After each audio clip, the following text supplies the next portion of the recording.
to the risk of his life,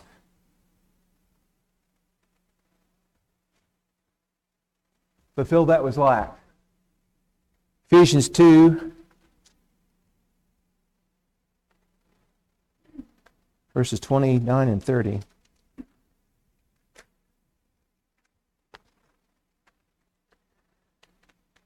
There is no Ephesians 2, 29 and 30.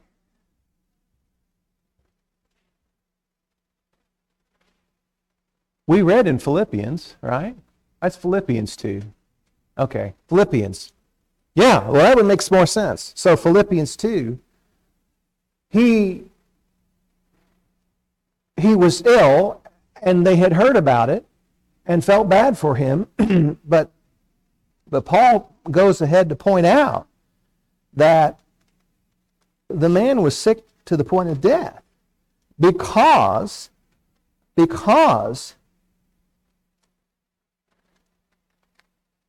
he was helping. He was helping Paul. And that didn't stop him. It didn't stop him. Receive this one in the Lord with all joy, and hold men like him in high regard, because he came close to death for the work of Christ, risking his life to complete what was deficient in your service to me. God's work gets done. God's work gets done. And the question then is, are you going to be part of it or not?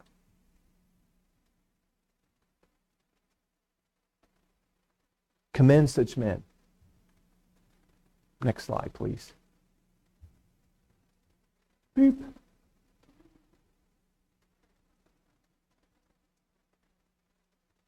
This is going to be a short lesson. Exploding the myth of risk is the subtitle of the book and the outline from Jeremy. So risk is, this is mine. I thought this was cute. Risk is woven into the fabric of mortality. I wrote that down and I thought, I want to write a book called that. Risk is woven into the fabric of mortality. People are watching, I want to say cartoons, comics, and they call movies these days, and there's Spider-Man, and there's, I don't know, all these Avenger characters, whatever. And they have things explode in their hands, and they crash universes together, and all this stuff happens, and they all come out just fine. And life's not like that. They charge into these horrible-looking, dangerous scenes, but then they're bouncing off things that would kill mortal people. And we don't live that way. Risk is part of everything we do as people who are dying. When we get in a car, when we get up in the morning and get in the shower, you know how many people die in their bathrooms every year by slipping on a bar of soap or a wet floor? It happens a lot. There's a world of difference between irresponsible risk-taking, though, and faithfully facing risk. One person defined risk as an action that exposes you to the possibility of loss or injury. Next slide, please. There's no way to avoid risk. But can we calculate risk? Can we measure risk? Next slide, please. So one who is faithful has to evaluate circumstances. You know, two of my girls came over from Ohio. They each drove a car. I told this story, I think, in Bible class. And they headed back yesterday. They paid a visit. Michaela came over for a wedding. And Hannah came over because she had two cars and she only needed one. So they worked together to deliver an extra vehicle. But you know how risky driving a car is? It's really bad. It's worse if you're on a motorcycle or on a bicycle. I used to ride motorcycles, and I got scared off of the motorcycle. I rode for 10 years. It's risky out there. People don't pay attention. And I wasn't enjoying it. And so I got married and got rid of my motorcycle. I don't remember if it was exactly that order, but I think it was. No, I got rid of the motorcycle, then I got married. That's right. Because someone else didn't like that risk either. But you can't avoid risk. It's the life of the faithful is not blind to the possibility of loss. And we'll look at things where loss is a great potential. But there needs to be an acknowledgement of loss, but out of love for God and love for others, doing the right thing is the right thing to do even when it's risky. All of life's choices have risk. But we have to weigh them. We have to measure them. Next slide, please. And we have tools that help us assess how to measure that risk. But some of our tools fail us. And we'll get into that. Is this thing just that laggy? Oh my. One of the tools that we have that fails us is fear. Have you ever heard of these studies where they put down a piece of glass over an open space, like what looks like it's a 800-foot drop, and they try to get babies to crawl out over this thing? And I guess the way I understand it, younger ones will do it, but as they get older, they're like, I'm not going out there. Because I guess their depth perception works better when they get older, or maybe they just figured out that falling is no fun, and they won't crawl out over the glass.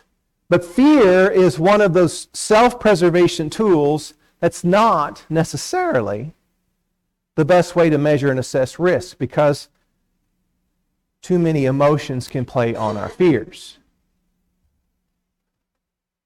To use better terms or better means by which to assess what is too risky, this idea of self-preservation gets in our way.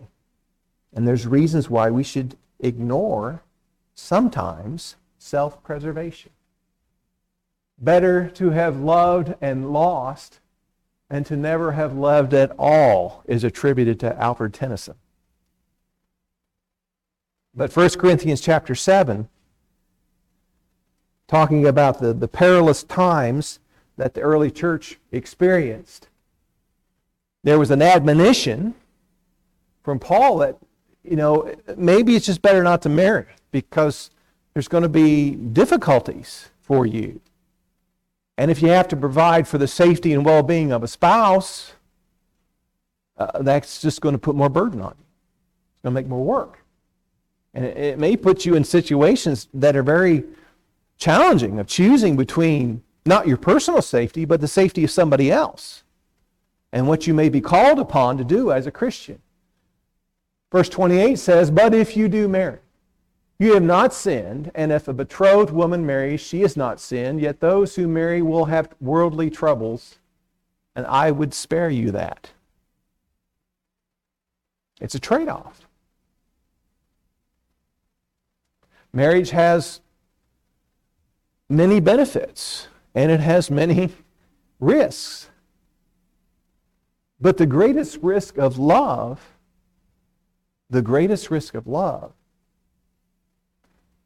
the risk of loss. And we lose loved ones. And we don't like that. So would it be better if we never had families? Would it be better if we never had friends? Would it be better if we lived alone in our own minds and our own thoughts instead of having relationships that are precious to us? Paul said, some of you are going to get married and this is not a good time. You might want to postpone that wedding a little bit. But all of life has risk and trade-offs. Next slide, please. It's often required more courage to dare to do what's right than to fear to do wrong.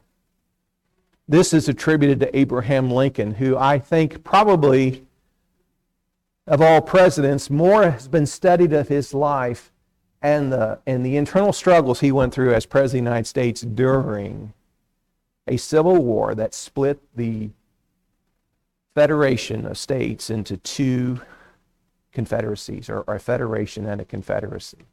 The same thing, North and South. And he tormented himself over that split nation and took it upon himself to figure out how to try to bring it back together. Abraham Lincoln is credited with having chosen people for his cabinet, his leadership roles in government, that are people he personally didn't like and that personally didn't like him.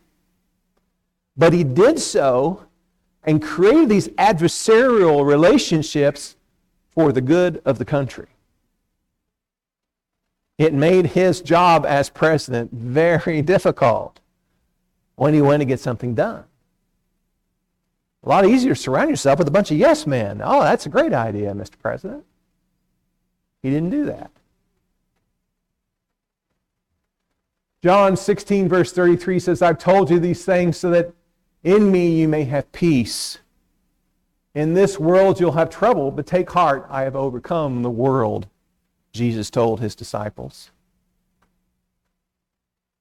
Abraham Lincoln was seeking after world peace, at least his world, the United States. He wanted to see the United States of America once again. His goals were lofty.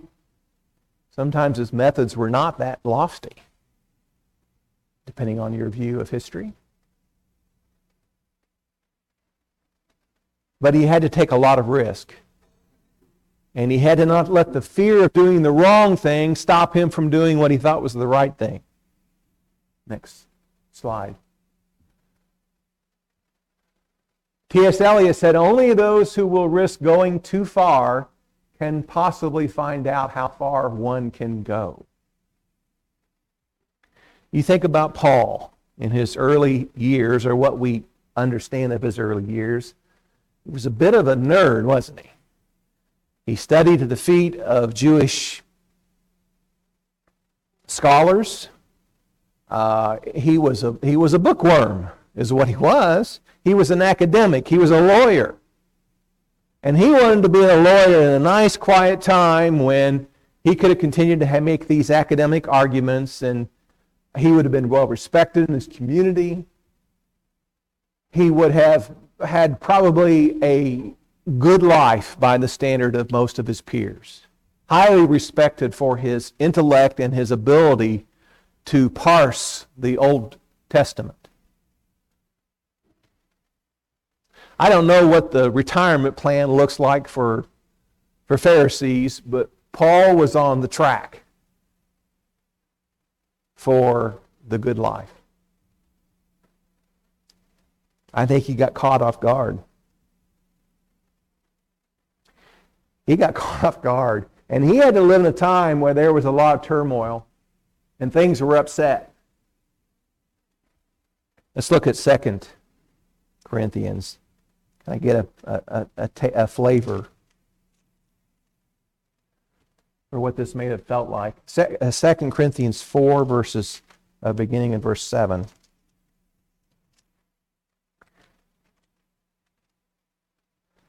We have this treasure in earthen vessels, that the surpassing greatness of the power may be of God and not from ourselves. We're afflicted in every way, but not crushed. Perplexed, but not despairing. Persecuted, but not forsaken. Struck down, but not destroyed. Always carrying about in the body the dying of Jesus, that the life of Jesus also may be manifested in our body. For we who live are constantly being delivered over to death for Jesus' sake, that the life of Jesus also may be manifested in our mortal flesh. So death works in us, but life in you. But having the same spirit of faith, according to what is written, I believed, therefore I spoke. We also believe, therefore also we speak, knowing that he who raised the Lord Jesus will raise us also with Jesus and will present us with you.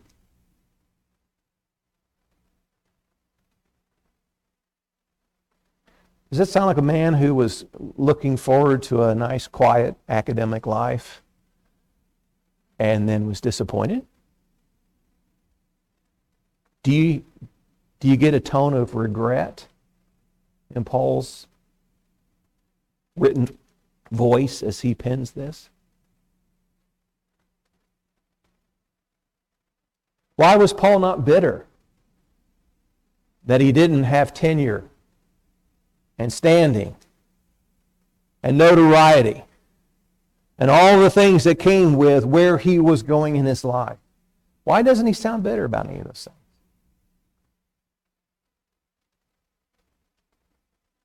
He does this for Christ's sake.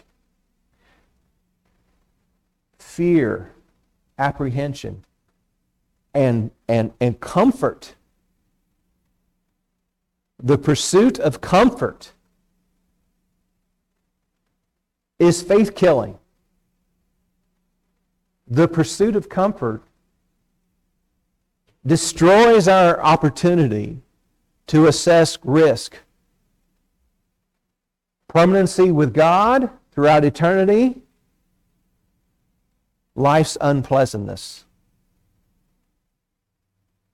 Paul said, I've made that risk assessment. And I came out with the conviction that there's no way I'm going to mess this up. I count all these things as but garbage. All of that which I could have had. The position, the recognition, the honor of men, the comfort, the pleasant hours spent shifting through God's law. He loved the law of God. That's clear. He loved it enough to pay attention to it when it hit him over the head and said, Paul, you're kicking against the goad. All the things that have been written in the past were to put you in the place you are today.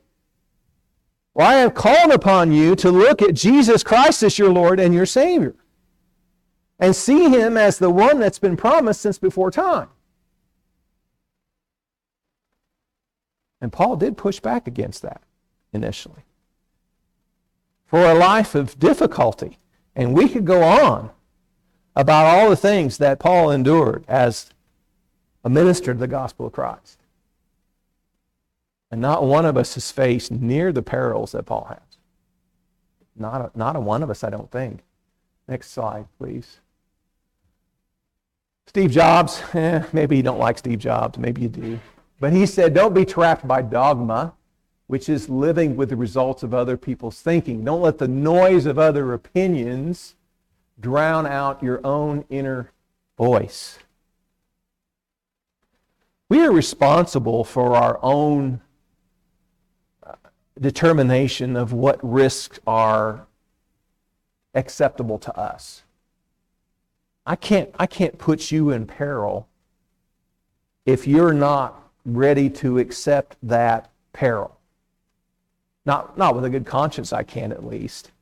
It's not my place to decide, well, you need to be the one to step out and put your neck out for the cause of the gospel of Christ. And I'll be right behind you. I'll be right behind you. I'll be way behind you, but I'll be right behind you. I cannot make that decision for you, and you can't make that determination for me. I'm going to try to make this a quick story. Paul was in a time when the religion and politics were very mashed together in his day.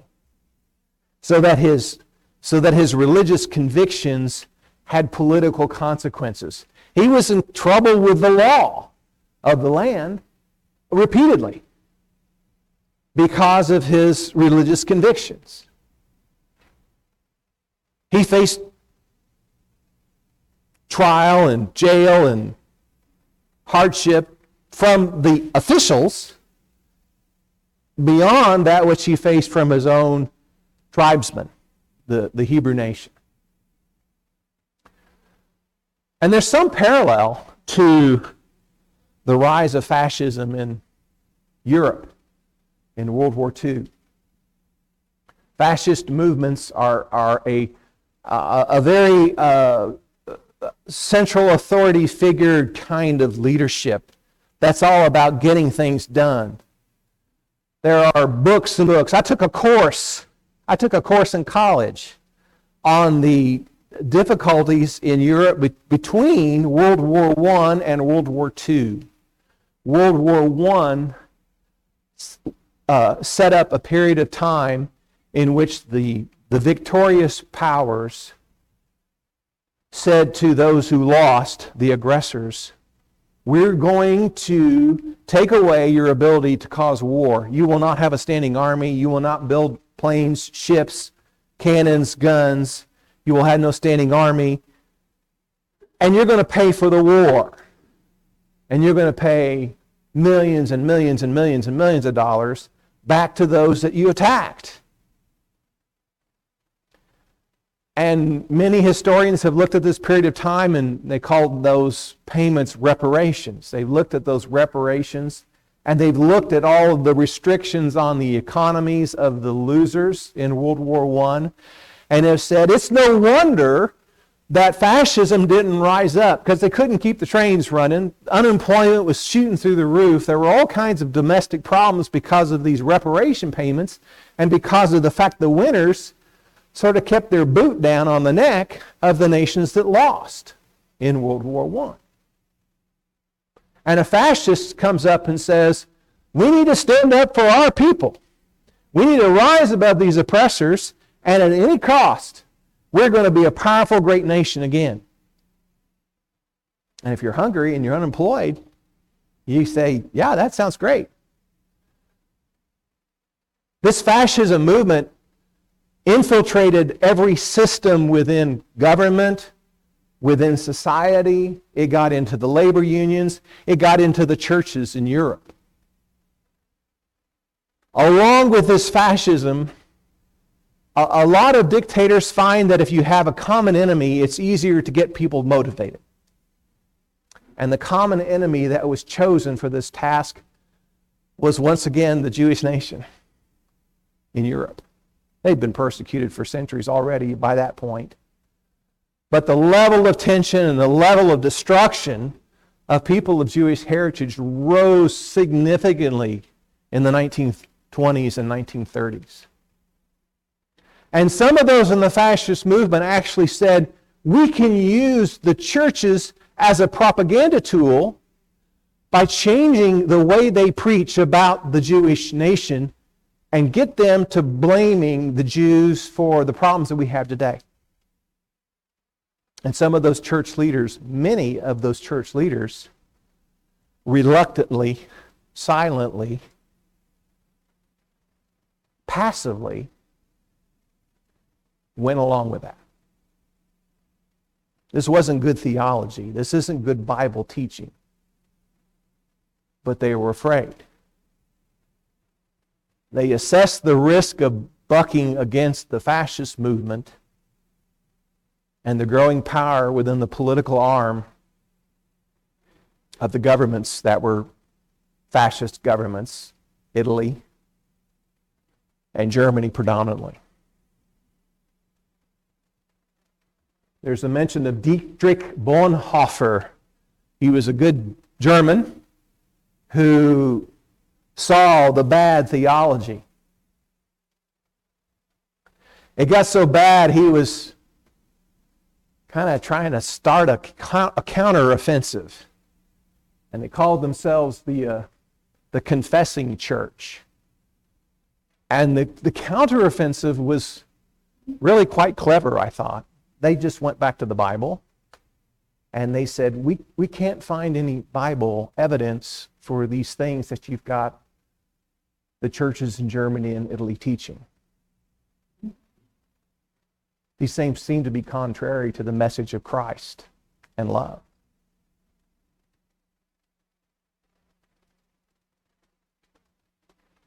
And so the confessing church movement said, well, the message of Christ will prevail.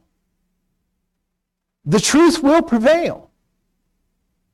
We just got to get the message out. We just got to help people see that the church has been co-opted into a tool of a fascist government. And once we get people to understand that, we can flip this thing right back around and get back on track. Next slide, please. He was in exile, if you want to call that. He was in England for a time at a German-speaking church in England, who were others that were separating themselves from the church relationships that they had had prior,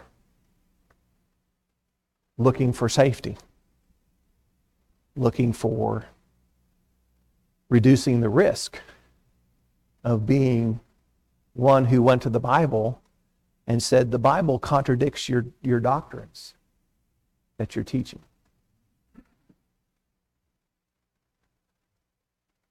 And Dietrich Bonhoeffer wrote this from England. But to procrastinate and prevaricate is sort of waffle, back and forth.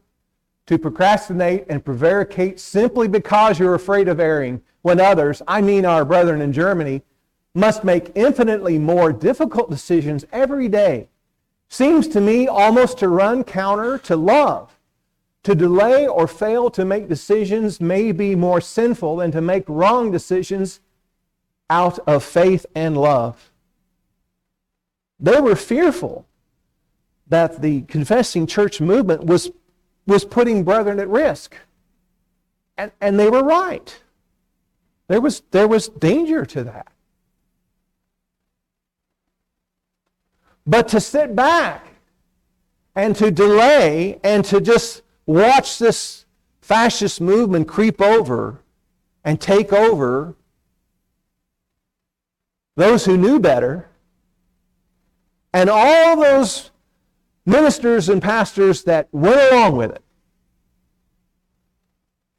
Dietrich said, even if we're putting people in peril, even if we make the wrong decision, but if we do it out of love for Christ and out of love for our brethren, isn't that better than just sitting back and letting this happen? Dietrich returned to Germany. He was arrested and he was put in a concentration camp. He was hung in April of 1945 within weeks of liberation of the camp that he was being held.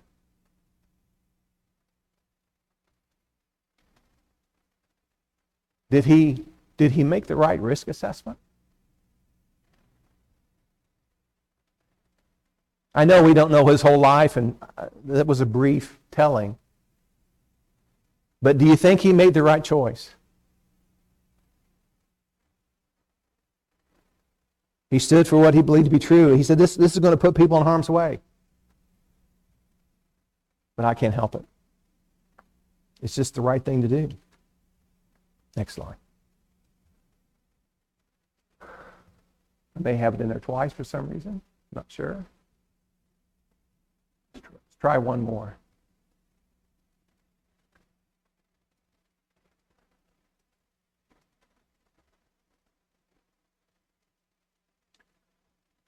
Jackie Joyner Kersey, she was a runner. That's all I can tell you. She was very fast. She was in the Olympics, if I recall. And she was very speedy, good at whatever event she was entered. And she said, if I stop to kick at every barking dog, I won't get to where I'm going. Evidently, she faced some controversy. Evidently, she faced people who were detractors from her for whatever reason. I don't know, because I don't know sports. You may know the sports story better than I do on this one, for sure. But the point is well made.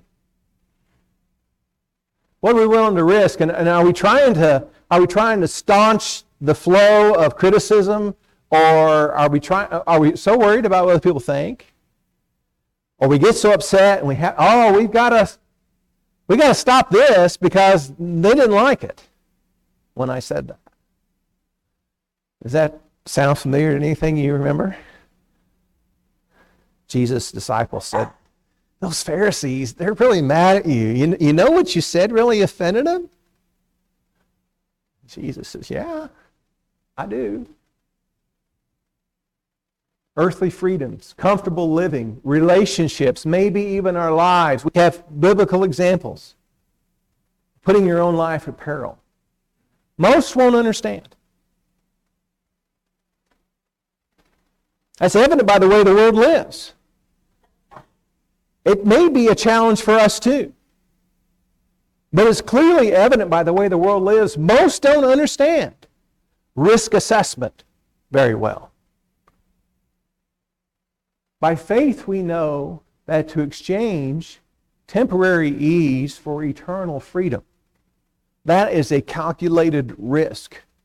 And when you do the math, that's one worth taking every time. Next slide.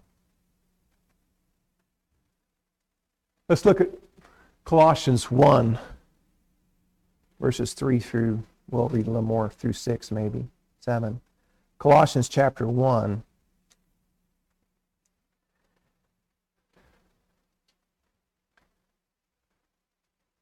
We give thanks to God, the Father of our Lord Jesus Christ, praying always for you, since we heard of your faith in Christ Jesus and the love which you have for all the saints, because of the hope laid up for you in heaven, of which you have previously heard in the word of truth, the gospel, which has come to you just as in all the world also. It is constantly bearing fruit and increasing, even as it has been doing in you also since the day you heard of it, and understand the grace of God in truth.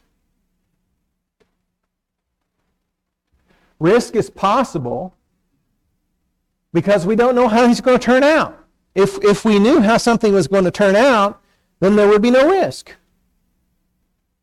There would be no alternative paths. How is this going to end? Is this going to end favorably or unfavorably?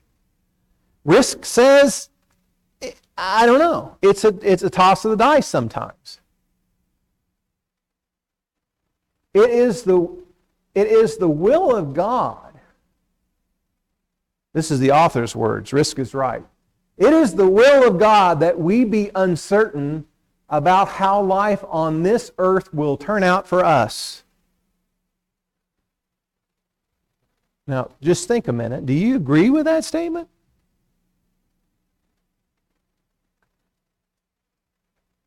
What does uncertainty do to us as Christians? Since we don't know how things are going to turn out, we have to place our faith in an all-powerful God in spite of the potential risk. If it wasn't God's will that we live in uncertainty, how could He expect us to have trust in Him? We don't need God if we can work it out in our favor. We don't need God if we don't have any uncertainty about how life's going to turn out. Because that puts us in the driver's seat. Now, that doesn't take away the fact that some people believe that to be true. Some people believe they really are in the driver's seat. I got this life under control. I'm on top of it. It's going to do, 5-year plan, 10-year plan, 25-year plan. Is it God's will that we have uncertainty? Can God's will be fulfilled in our lives without uncertainty? Might be another way to ask the same question. And I'd say no. Where Where's room for trust and confidence in an all-powerful God if I don't need Him to get what I want out of life? Well, you say, well, you still got the afterlife. You need to get that ticket punched to go to. But the course we walk as men and women on this planet involves risk-taking. It involves assessment of risk. And there's got to be some measure of return or benefit against the potential downside, the harm, the loss. And you can say, well, it's just all about, heaven, and it is. That's true.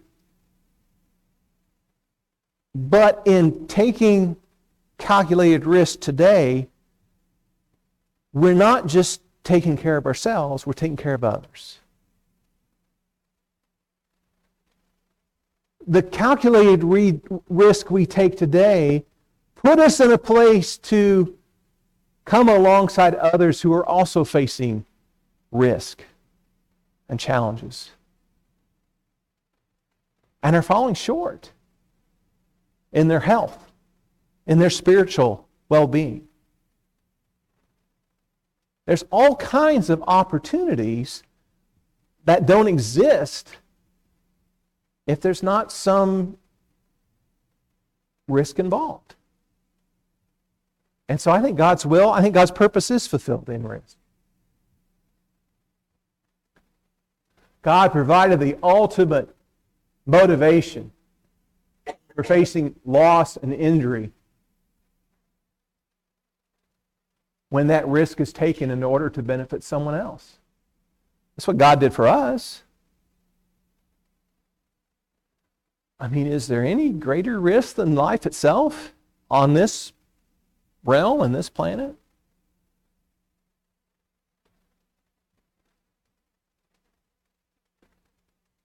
It kind of makes you think a little bit, or it makes me think at least, of when Jesus prayed in the garden. And He said, Lord, take this cup from me. Did Jesus not know how this is going to turn out? Was there still not some fear and trepidation as a man in God, in the Son of God, even as He fulfilled the will of His Father? Count it all joy when you suffer various trials? Yeah. Easy for you to say. We're humans. Of course, Jesus didn't look forward to dying, even though He did look forward to being glorified by His Father. He didn't look upon the cross of crucifixion as something pleasant or something to be desired, even though He was one mind with God. One mind and one purpose. And Jesus' confidence level was very, very high that His Father was going to raise Him from the dead and set Him to sit at His right hand. Because they were working together, And they had been now for, all of time. But things don't get done without some risk-taking.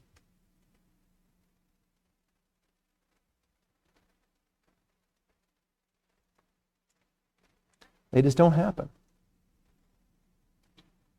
Remember John 13, verses 34 and 35. I got this one right.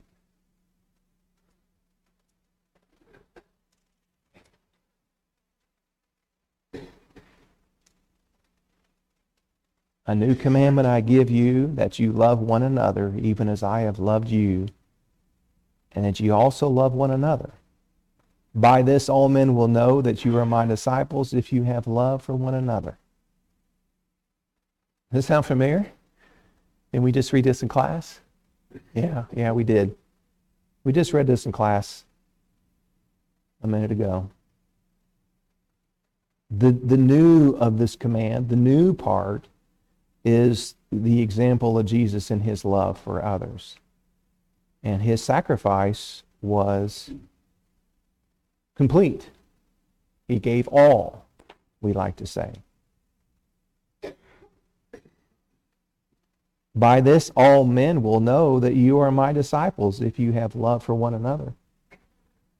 What's the limitations on our love for one another? What's the stopping point? Where do we come up to a line and say, it's getting too risky. I won't go beyond this point. I can't put that much of myself into loving others. I'm going to stop here. Where did Jesus stop on that line? And he says, love like I loved. And then you have to go, well, that means I'd have to die for someone else. And we are to lay down our life for others. We don't have to draw blood, but we do have to give our interest away and put them aside for the interest of others. Love motivates us to be willing to do the same. Next slide, please. And then hope is in here too, in this reading in Colossians 1. Hope is the greatest power to love people in the face of serious danger. God-given hope creates the power to risk for the sake of others. Again, there is that idea of the future trade-off. What is permanency in God's family like compared to being in the pit for eternity? There is that. The ultimate hope of the Christian is not in avoiding risk, difficulty, disease, whatever sets us back. Our ultimate hope is the eternal, untouchable city. We talked about that a little bit the other day. Not made with hands. So what are we going to hold back on? Our reputations, our own physical safety? We can do a lot of things that don't call us to be put in a prison camp and hung by the neck, like Dietrich. We don't always have to go that far, but we do have to sacrifice ourselves. Next slide.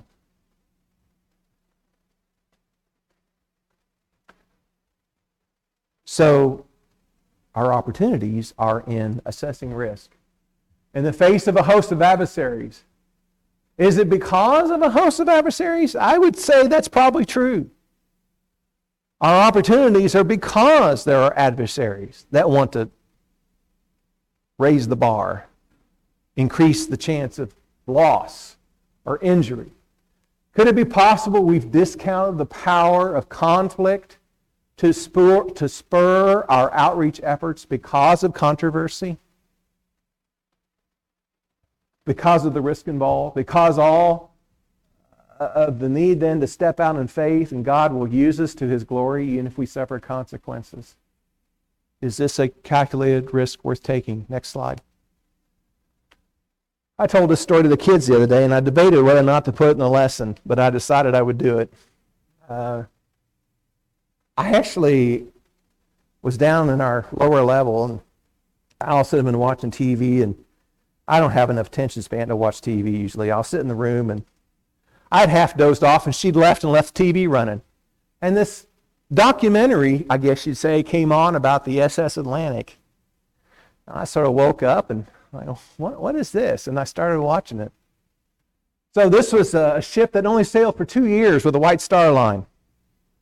They went on to build a vessel it's in the paper right now these days, the sinking of the Titanic. White Star Lines built the Titanic. White Star Lines built the SS Atlantic.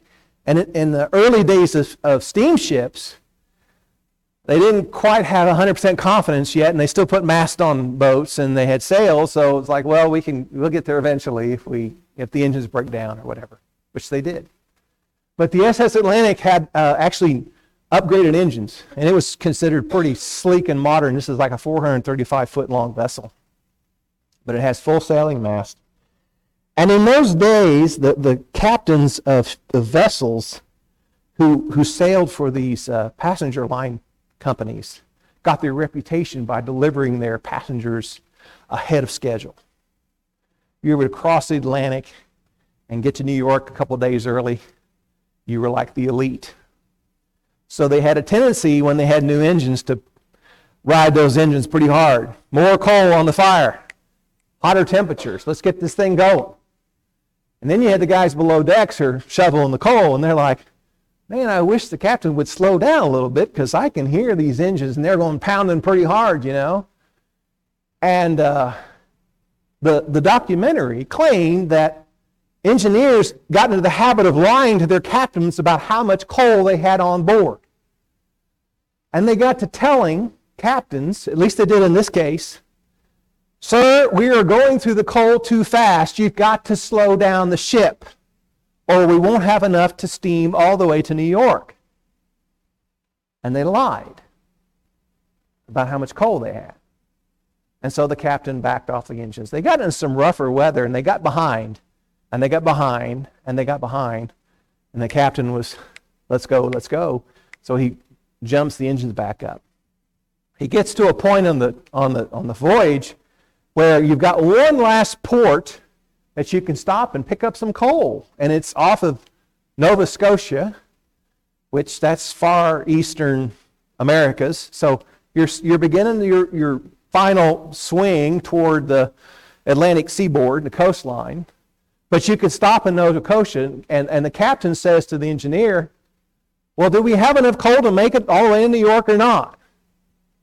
And the engineer had been lying all this time, and he knew that if he said, we've got enough coal, he was going to get in serious trouble. Because the captain would know that based on the calculations he'd been handed, that's not true. So either you were lying before or you're lying now. Which is it? And so he kept the same lie. We're going to run out of coal. Now they know this is a lie because the remains of the ship were exhumed, and it had more than enough coal on board to make the rest of the journey from the point it was stopped. But it stopped because it was a stormy night once again. It was dark, and the captain has decided, I'm going to Nova Scotia. There are certain sea channels he's supposed to take, but he missed it. His navigation skills weren't what they need to be in a storm. He didn't take any soundings. He wasn't feeling the bottom of the ocean as he was approaching Nova Scotia. And he's about 30 miles off mark. Puts this 435-foot steam liner up on a bunch of rocks. And the storm is crashing around him. There's crew and there's men, women, and children on board. And they set a lifeboat off the side of the vessel, and the first lifeboat they set out is smashed against the rocks, and everyone is presumed drowned that was on that lifeboat. They're about 150 feet from shore. Next slide. This is an etching, I guess you say, a sketch of what that scene may have looked like. Some of the crew eventually did get a craft to a midpoint. There was a rocky crag still short of this small island off Nova Scotia. And they started putting passengers on this rocky crag. And they were using a swing line, and they were coming down a piece of rope or jumping off into the freezing cold Atlantic Ocean and swimming across. Happens to be it's April 1st, 1873, I think it was, 1879, something like that. I forgot the year already. They shot off flares. We're going to have to wait for someone to rescue us, because when we put boats in the water, they smash up. So sit tight. We're on the rocks. We're okay. Sent off flares. One of those flares was seen by a competing liner out of England. And they knew it wasn't their sister ship by the schedule that it was on. There shouldn't have been any of their vessels in the area. So they ignored the flare. We're not helping them. They're the competition. There was another instance where there was a man who saw the flare from like the next island over, like 6 miles away. He saw this flare shot off. He goes to get his brother and says, there's a big ocean liner out stranded. It's April Fool's Day. And his brother won't believe him and he won't go check it out. So there were these delays in getting help, and it took like 13 hours to get people off this ship. There was one child rescued because the rest were all below decks. There were no women that survived this crash. 563 people perished because of poor risk assessment. Most of those decisions along the way, it was a series of errors. Most of them were based on, I'm taking the easy way. I'm not going to reveal my lie. Once we get to New York, we start throwing more coal on. They'll never know we had plenty, thanks to the crewmen below decks. The captain says, well, we could go to New York under sail, I guess, but I'm all about my reputation, so we're going to take the easy way and get some more fuel and head on. They didn't approach the coastline according to maritime protocols. They couldn't find the lighthouse they were looking for. They sat tight on the boat, and that boat eventually broke in half as they waited for rescue to come to them.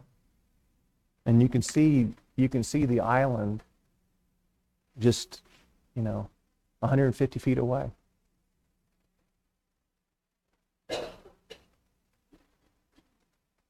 How could this story have turned out differently? We may never have heard of the SS Atlantic. Had they just sailed into New York Harbor like they had 18 other times, and then continued on for another 20, 30 years career on this vessel, and the captain gets his gold watch and the engineer gets his pension, but they made decisions trying to avoid risk. And it cost them 563 lives. That's the funny thing about this life, is you can play it safe and lose it all. Or you can risk it all and win. If you're going to risk it for Christ, if you're going to come out of yourself, if you're going to do for others what needs to be done, if you're going to take the time to evaluate yourself, because I can't decide for you what that measure of risk is. And I started the lesson with God's work gets done. The only question is, are you going to be one of God's workers or not?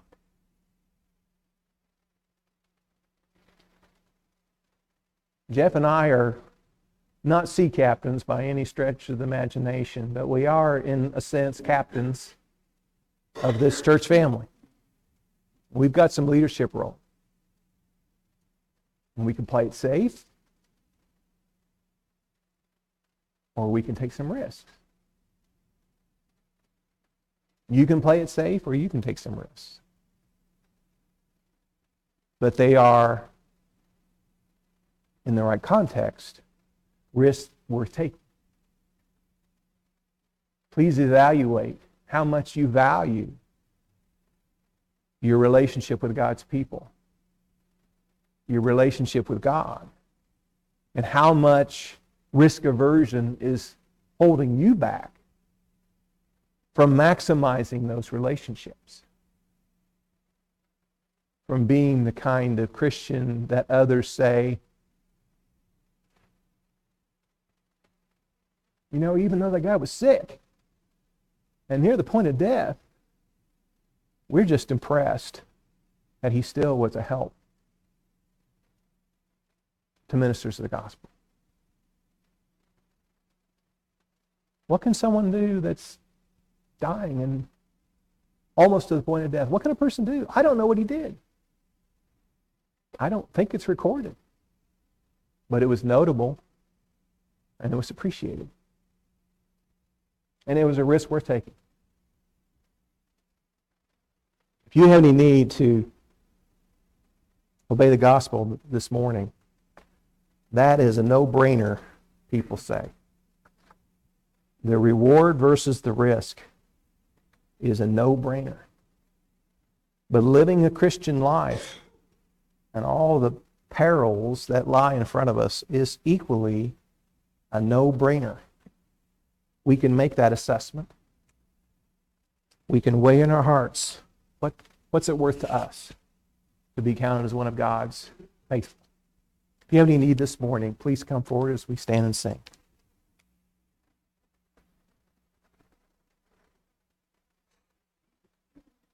Hark the gentle voice of Jesus.